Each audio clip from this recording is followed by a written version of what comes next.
Magandang araw mga kapanalig. Pasensya na po kayo kung 2 araw po tayong nawala kasi meron po tayong ginawa ang inyong maestro. Ang orasyon naman ito ay gamot sa o kabal sa katawan.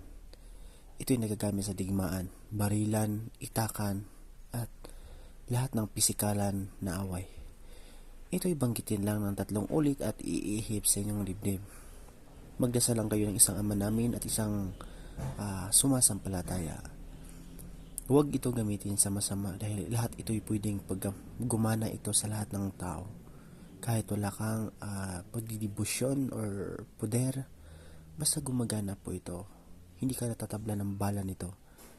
Malakas na malakas ang kabal na ito at subok na ito ng iyong maestro at baka sa susunod ng mga araw iba na naman ang ating content kasi pupunta ako ng Bacolod at meron akong pupuntahan doon at gagamutin, ngunit pinagbabawal ko po ito yun na makita ng higit kanino man liban sa mga taong naroroon.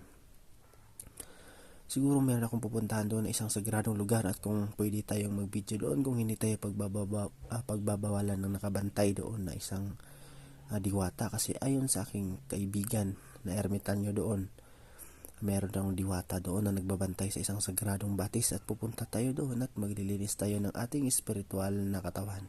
Maraming salamat po and good day. Ito po ang ating maestro at sana po makatulong ang orasyon ito sa mga sundalo, pulis at mga meron pong mga kalaban na dahas kung gumante. Magagamit niyo po yan and thank you and good day. Ingat po kayong lahat. Bye bye.